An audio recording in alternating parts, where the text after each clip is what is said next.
The scream came across the lake, so sharp it sliced through the morning air like glass.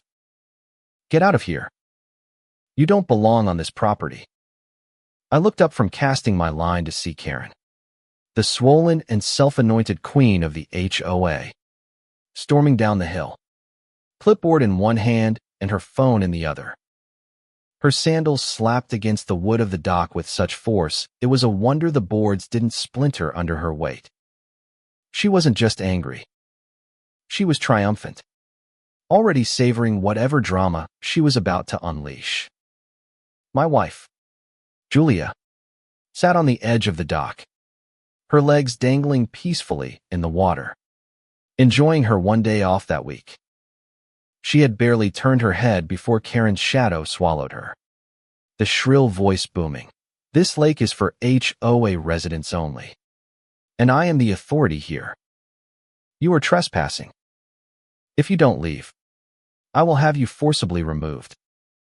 My blood boiled, because not only was this our lake deeded and registered to our family for generations, it was Julia's favorite place to breathe, to rest, to recover from the endless weight of her work. Julia didn't raise her voice. She didn't even stand up. She simply said, "Calm as glass. This is an HOA land. It's ours. You have no authority here." Karen laughed, a sound like metal grinding, harsh and cruel. "Do you think I care what you think? This whole shoreline is under HOA jurisdiction. You either pay dues or you get out. And if you don't, I'll call the cops and have you arrested. Right now." She tapped her phone screen with the relish of a tyrant signing an execution order, shouting into it for dispatch that she had an intruder refusing to comply with HOA removal orders. The neighbors across the way came out onto their porches, whispering as the scene unfolded. Some shook their heads. Others pulled out their phones to record.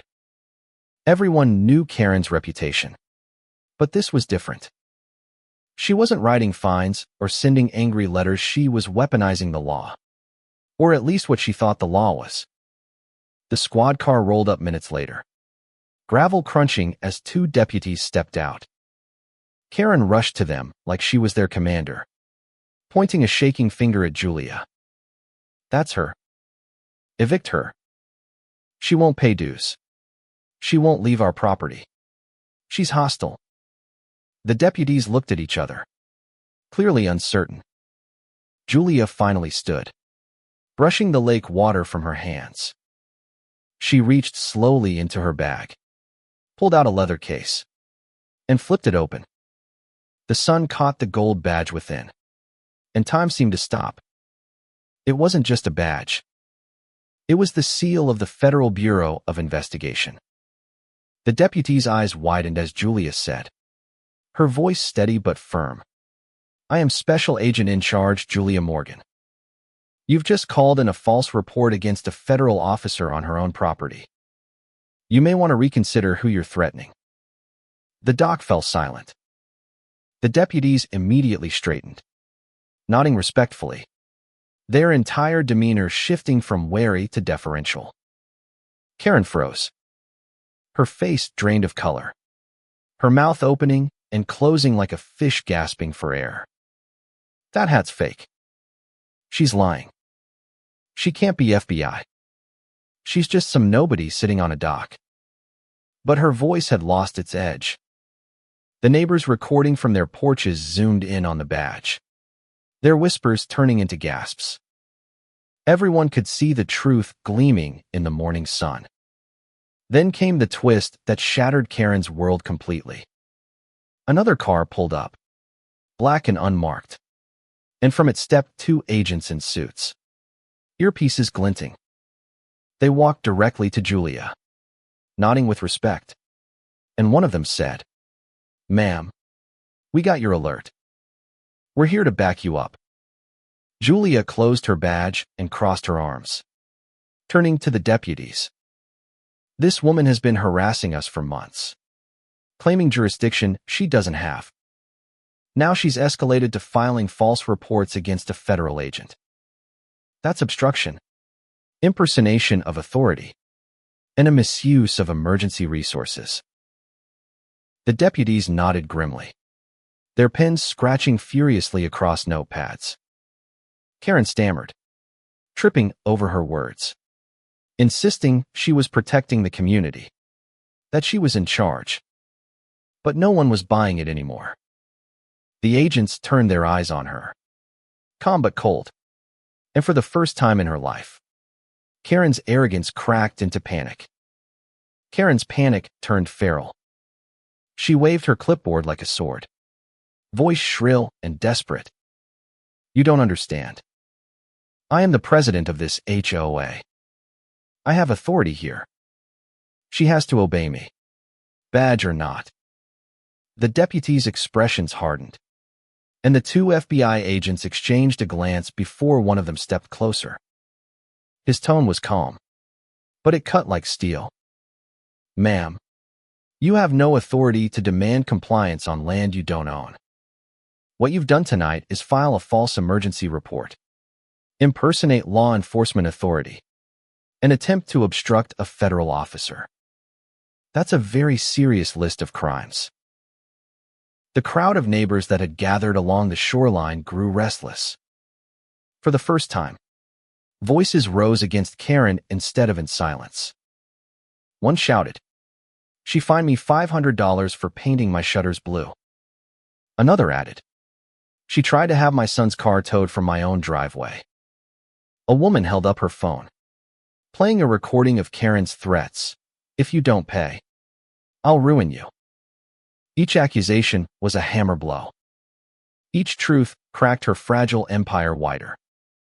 Karen's face twisted between rage and despair.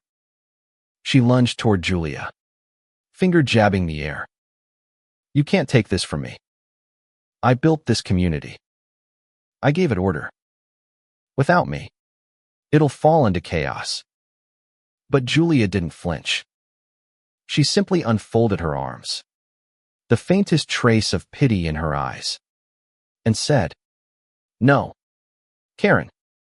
Communities aren't built on fear. They're built on trust. You never gave these people order, you stole their peace." The silence that followed was deafening. The deputies moved forward, cuffs in hand. Karen backed away, stumbling on the dock, her clipboard dropping into the water with a soft splash that felt like a final curtain falling. She screamed as the cuffs clicked around her wrists, her voice breaking into a wail that echoed across the lake. "You'll regret this. All of you. I'll get out. I'll take everything back."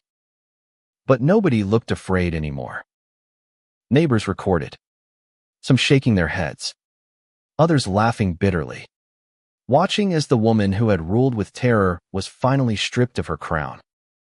The agents read her rights with steady precision. The deputies led her past the crowd, her wrists bound, her power gone.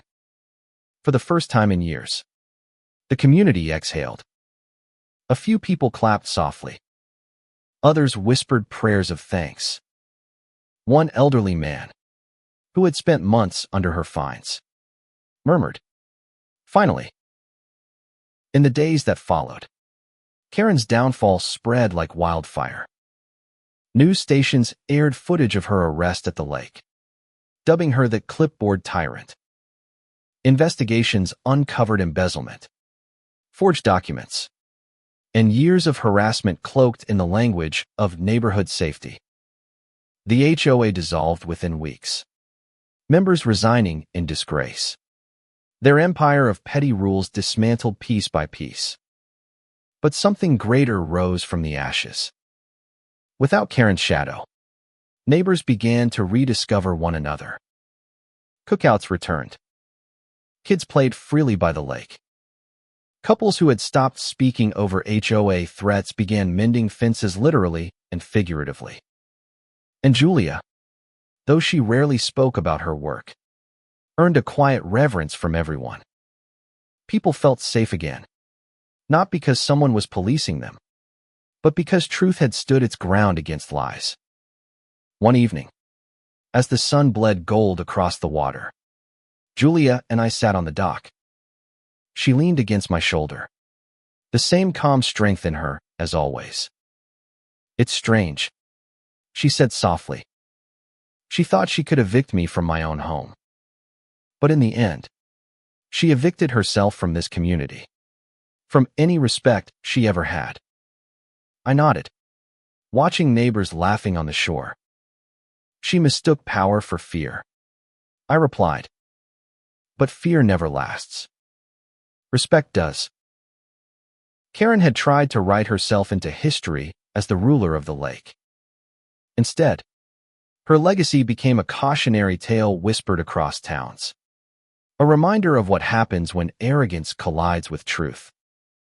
And now I ask you, if you had stood there on that dock, watching a woman try to evict an FBI officer with nothing but a clipboard and lies, what would you have done? Would you have stayed silent? Or would you have spoken out? Share your thoughts. Because justice is only real when every voice dares to rise.